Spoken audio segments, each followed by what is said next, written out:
Chargers? I'm Bailey Hansen, and this is Raquel Payne, and we're here with Martin McFalls.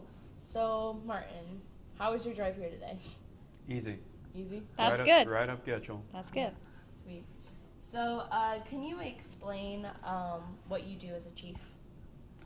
Well, I'm in charge of the organization, everything from administrative functions to operational level to task level, really, and mostly it's just it's risk management, personnel, and community public safety. So before, I'm guessing, were you a firefighter before? Yeah. Yeah, I started as a firefighter, and then I was a company officer, and then I was a battalion chief, and then I was an assistant chief, Oh, and then I was a chief. wow. Wow. So what do you do to become a chief of, the fire department? You gain experience, you work hard, you stay in school, you get your education, and you commit to lifelong learning. Is Marysville the first place you've ever been a firefighter, or did you start in somewhere else? Marysville's it. I was born and raised here.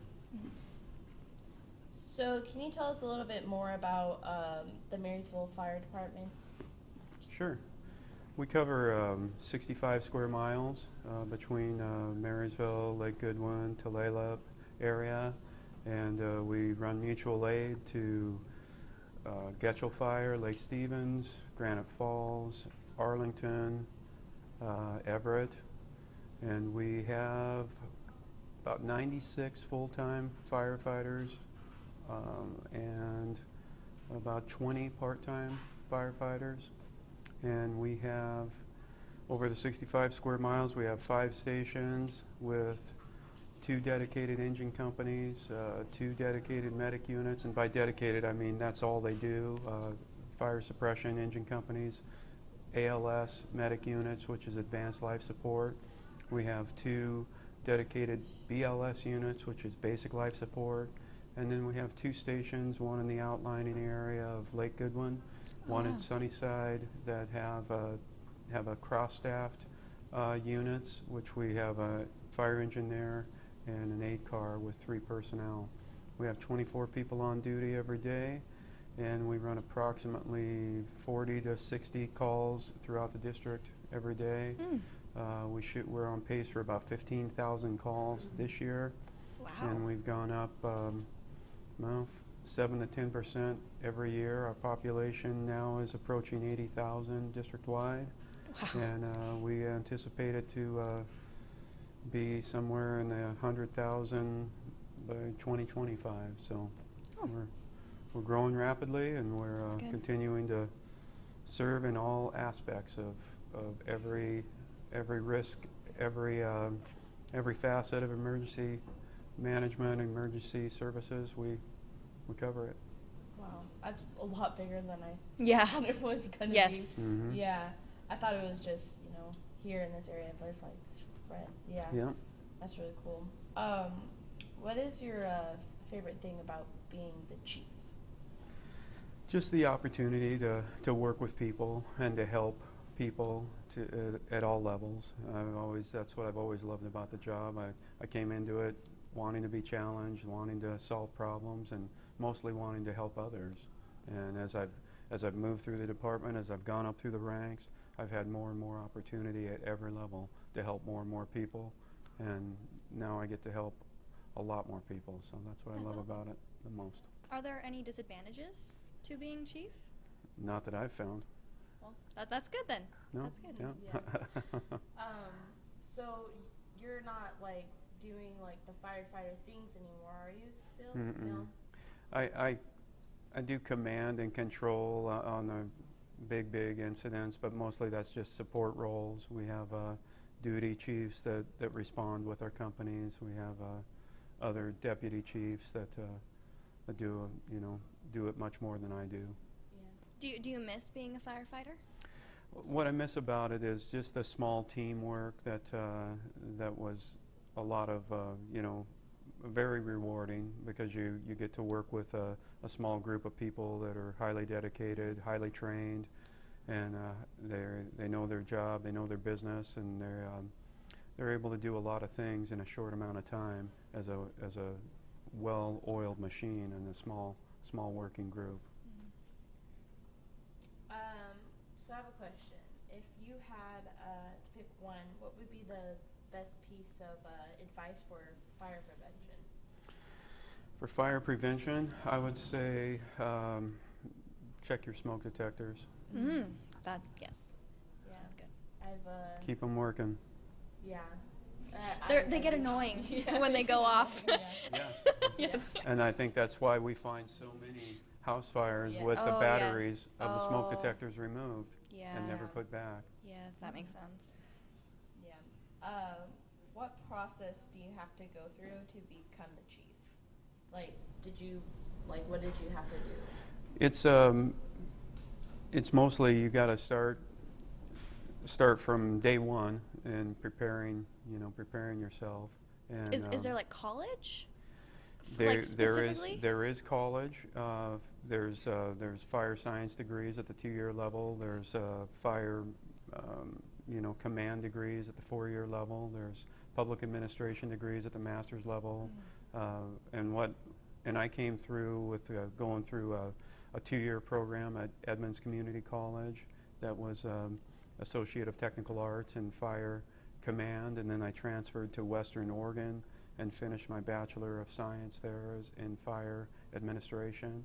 And then I moved on to National Fire Academy and did a program called Executive Fire Officer. That's a 4-year program, and that's the way I did it. But there's a number of ways to do it. One thing that's important, though, is that you gain knowledge, skills, and experience as you move in and through the ranks, and each rank kind of teaches you unique lessons and unique chances to apply skills, build your leadership, and that's I think all of those things are critical to moving up and moving into this position. All right. So now we're gonna go to our fire safety segment, which should be going on now. And go ahead. Hey there, kiddos. We're going to be learning about fire safety. My name is Bailey Hanson, and we're going to go through the basics of what to do when there's a fire. All right, step 1. Stay calm. Now this step is very important. Oh my gosh.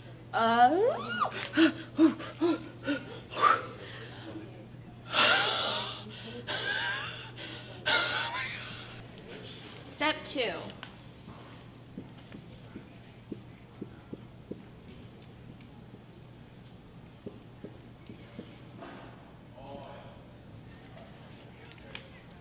Look for exits.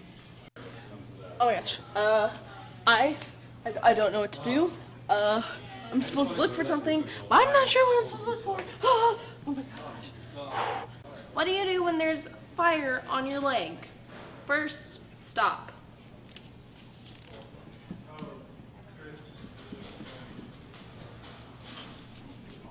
Oh my gosh, there's a fire on my leg. Oh, gosh, I can't. What do I do? I'm burning up. After you stop, you drop.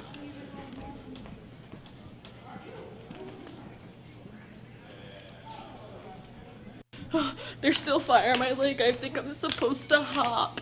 I'm not sure, but I'm doing it. After you stop and drop, you roll.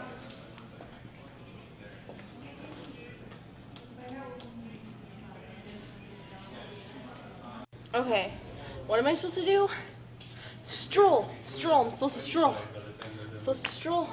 Hopefully this fire will get off my leg if I just stroll. All right, class, that is how you properly contain a fire. Oh, fire's all gone. That means I did everything right. 50% of this is fire. Welcome back, Chargers. Now we're here with Martin McFalls, and I was just gonna ask, what were you like? Were you always wanting to be a firefighter? Like as a kid, was that always what you wanted to do? Yes, it is. In fact, I did a station visit at Marysville Fire when I was in 8th grade as a career day, but I wanted to be a firefighter since I was walking. Yeah. That's awesome. Yeah. Amazing. That's really cool. Yeah, 'cause I know, like, I always thought about doing something as a kid. Like, what did I want to be? I think I wanted to be, like, a vet, and I'm just like... Oh, yeah. Now you don't? No, I don't. So that's really cool that you, like, stuck with it, and then now you're, like, highest behind. Yeah. Did you start out volunteering? Yeah. Yeah? Yeah, So I was a what's volunteer that for 2 process like? years. You just respond from home, and you do you do night shifts a couple of times a week, and but you work your regular job, and then you transition to a career position. That's awesome. Yeah. All right. So, what do you consider to be your strongest asset or your weakest one? Strongest would be perseverance. Yes. Never give up. Yeah. And probably weakest one, interviews. Same. Yep. All right. So why is teamwork like so important in this area? Specifically. Yeah. Well, the job is really highly technical. There's a lot of things that have to take place in a short amount of time when we get on scene. It's very time sensitive. Our response time is so critical to the faster that we can get there, the better the chance of any situation turning out better. And then it's so labor intensive. It requires so many people kind of coming together at the same time, virtually unspoken communication that can only come through really solid training and repetition that makes the team just get things done without ever having the opportunity to talk about it within the first 10 to 15 minutes of every situation is really the make or break timetable. You've got literally minutes when you arrive on scene to make a difference. So. Yeah. So have you ever made like a mistake that you look back from and you're like, I learned from this, Yeah. Yeah. A lot. Yeah, and that's the thing about being being committed to lifelong learning and not being afraid to fail and to say I'm just gonna I'm gonna do my best. I'm gonna expect to learn from it, and I'm gonna pick myself up and do better the next time, and keep reapplying the lessons that you've learned in previous mistakes, and you're just continuing to fail at higher and higher levels. I've got a question. Yeah. Have you ever taught fire safety to kids or peers or something like that? Have you ever been in that position where you taught people about it? Yeah, so we've taught, over the years I've taught everything from vehicle extrication to CPR classes to fire suppression classes, hose handling techniques, truck tasks, technical rescue. Right, Yeah. If you could rate suppression, prevention, and public education in order, what do you think is most important to least important? Public education, I would say, is probably right in there. I'd probably go back and forth between prevention and public education. I think they go hand in hand. You will, yes. If you have one, you have the other, and then everything else below that. Everything else. Makes sense. Okay. So what's your favorite thing about the job? Just making the difference in the lives of people and getting that opportunity to work with others and to work with others towards helping people all the time. Where do you see yourself in 5 years and in 10 years? In 5 years, I'll be an active, contributing member of the fire department, and in 10 years, I'll be an active, contributing, retired member of the community. Have you ever had like anything like really interesting, like a call or something, or like a specific like call, or I don't know, something like that? Anything interesting Yeah. that you've ever like experienced while on Like something little strange. out of the ordinary?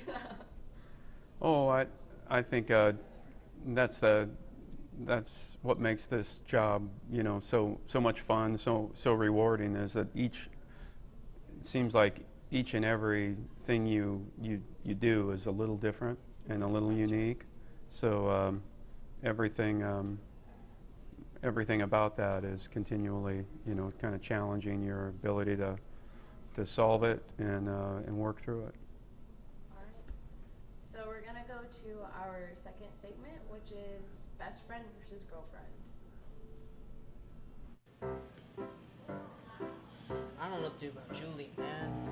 She's so high maintenance. It's just, I don't know what to do. I used to have control, knew all the tricks to stop from saying how I really felt. What do you think I should do? Hey, hold on, man. Right. Hey, what's up? Next time. Man, I think I should break up with her. It's been a hard time lately. What do you think I should do? Wait, hold on, I think someone's calling my name. I mean, she's always putting me Hey, down hold on, and... someone's calling my name. Hello? Man, dude, I drove her to and from school every day. Drove her to and from work. But one day, I did the unthinkable. Dude, I know it's weird, but we're broken up now. I need your support on this. Dude, are you kidding me? She's the absolute worst person on this planet. Finally, someone agrees with me. Dude, she's so self-involved. And she smells awful, dude. Exactly. I am so glad we broke up. Thank you so much, dude. It makes me feel so much better.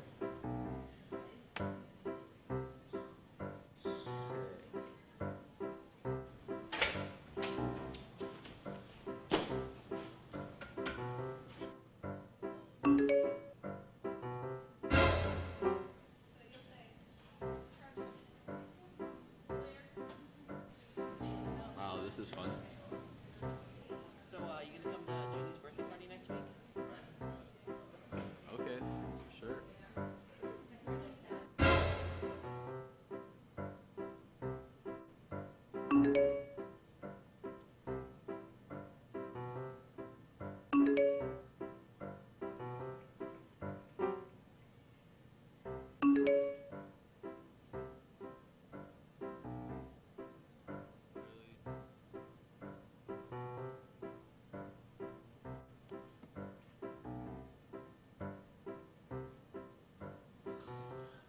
We broke up again.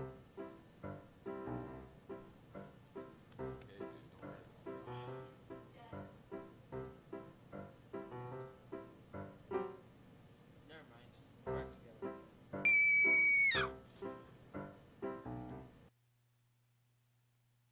Welcome back, Chargers. Now we're still here with Martin McFalls, and we were wondering what made you interested in being involved in fire safety? Just as a boy, I liked fire engines. I liked to watch the big rigs go by and lights and sirens, and that's where it started. And as I grew up, I became more and more interested in it. And Was there anything that like you kind of like were leaning towards, but then was like, no, fire safety's my thing?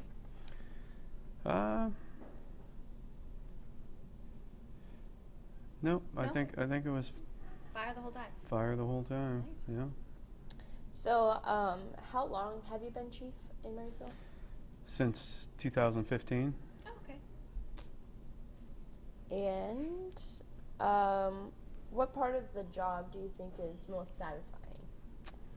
Oh, just when somebody lets you know that the people of the organization did a great job with their friends, with their family, with their loved one. I think that's the most satisfying, when somebody comes up to me and says, "Hey, your crews were out to my house the other day, and they did a great job with Oh yeah. my mom, with my grandma, with my dad, whatever it is. Mm.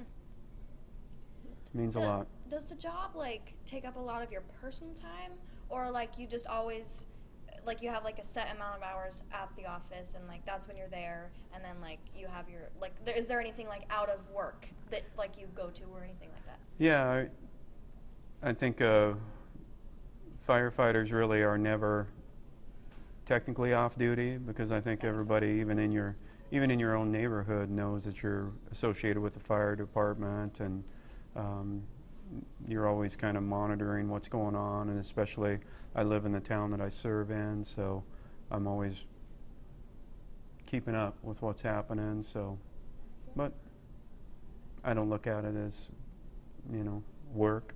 I look at it as. That's true. I have a weird question. Okay. At your guys' fire station, do you guys have one of those, the poles that you slide down? No, we don't. Darn. Dang. Those That's are like so my favorite cool. part. Yeah. Yeah. They actually stopped putting those in fire stations, and the ones that do have them, they've kind of taped them off. There was just a lot of injuries over the years, and That makes Makes sense. sense. Yeah. Yeah. I could see how that you could get definitely injured from that. And kind Yeah. of would prevent you from going to suppress fires Yeah. and stuff. yeah, yeah. Do you guys have any like things where it's like code blue or like code yellow, code red? You know, like those code words. Yeah, Like in we doctor's use that in medical. Yeah, we use yellow for injured but not seriously injured, red for seriously injured. Yeah, we have color coding. What common problems do you experience as like a chief, like normal like day-to-day issues that you have to deal with as being chief, not like as an actual firefighter? It's mostly just community outreach. It's mostly just talking to citizens and kind of explaining, what we do, why we do it, and how we do it. A lot of times people have questions as to why you're coming through their neighborhood with sirens, Oh, or yeah. why you're, taking a fire engine to a medical call or whatever, Oh yeah. things like that. So Yeah. like how like chief of police have to give like statements to like the public, you have to do that too? Yeah, just in a different, not as often, Yeah. depending on the significance of the events. That makes sense. Yeah. How does the time usually vary? Like, are there busy or slow times, or is it like constant? I would say from our statistics, probably the 8 a.m. to 8 p.m. is our busiest time during the 24-hour period. That makes sense. But really, the 7-day cycle, it doesn't really matter if it's Saturday night or Thursday morning. We're pretty standard, 365 days a year. So, are there any downfalls for the job? Like anything that you don't like? No. Just the perfect job. Yeah, Yeah. yeah, I love it. I feel like a lot of people ask you questions like, what was like the scariest thing you've seen, or like, what kind of bad things have you seen? Do those questions like bother you? No, but I also know that you don't want to. No, yeah. I don't want to absolutely. talk about Well, them. yeah, Yeah. definitely. Yeah, yeah. They're just, I mean, it's great that like you were there, but like, it also kind of was like, yeah, I don't want to think about that kind of thing. Exactly. Yeah. Yeah. So, what is a typical day for you? Oh, I start usually in the office, and then I do the answer emails, answer phone calls, phone messages, check in with the office staff, and then at some point I'll go out to one of the stations or just visit City Hall or someone in the community, whether it's police or City Hall or fire station. I'll always drop in and see how things are going in different parts of the station. And then after lunch, a lot of times I'll double check, you know, any phone messages, anything in the office that I need to take care of. And there's just a lot of civic groups, a lot of meetings that I attend and am a part of. That makes sense. Yeah. Very busy. Yeah. Yeah. A lot of night meetings. Oh, A lot of yeah. council, a lot Yeah. of commission, a lot of board meetings, That sounds like. county chiefs. Yeah. Got a question for you. Okay. I'm really into like technology and stuff. What kind of like technology advances have you seen like throughout your career as in fire prevention, safety, all that kind of stuff? Yeah, we've transitioned over the years from basically, you know, paper and rotary dial phone dispatch to totally electronic, paperless, silent dispatching. Press a button, you're en route. Press a button, you're on scene. Oh. Radio talk down to a minimum, and it's just been, yeah, over the course of the 25 years, we've gone from a lot of paper to virtually no paper, and wall phones to cell phones. So I've actually always wondered this about when you call 911 and do they like have your address like right then? Do you have to ask for? Yeah, we have what's called emergency 911. Our dispatch center has the ability, depending on the location of the cell caller. But if it's a landline, if it's a house, we've got it for sure. Right. But the only sometimes inaccurate parts are the cell phones or the towers that they're hitting off of. But for the most part, it's pretty accurate. It must be like really stressful when you're on the call with someone and they're like freaking out and you gotta be like, tell me where you are, like that. It's probably like a really great thing that you have the ability to see where they are. Yeah, and we always ask those calling parties, you know, where are you, just so we can double check where we think they are. And sometimes, you know, they're not sure where they're at, and other times we're glad they confirmed their address because we didn't have it right. Right. Yeah. What do you think is the most important thing like a firefighter should like possess, like traits? Or state of mind. Yeah, I would say just strong characteristics like you know, honesty and integrity and just a willingness to be compassionate and put yourself in the place of others that are injured, and really be an advocate for the citizens you're serving, and really come beside them and help them out, stick up for them, get them what they need. Yeah. Were these things something you learned while like during your career, or like you always had those traits? I think a lot of times people come in with the solid, you know, characteristics, and then that competency base builds over time with experience, and then you've got to find that other way to, you know, to best fit your skill set with the needs of the job and make it all work.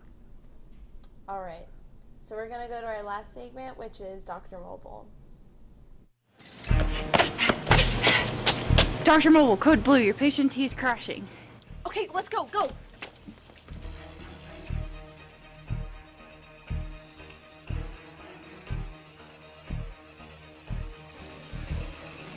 Oh man, this is bad. I don't think I can do it. You got this, doctor. Clamp. Scalpel. Nurse. Yes, doctor. Give me some air. Sorry, ma'am. Pointy thingy. Careful. Nurse. Yes, doctor. Shut your mouth. Sorry, doctor. Scraper.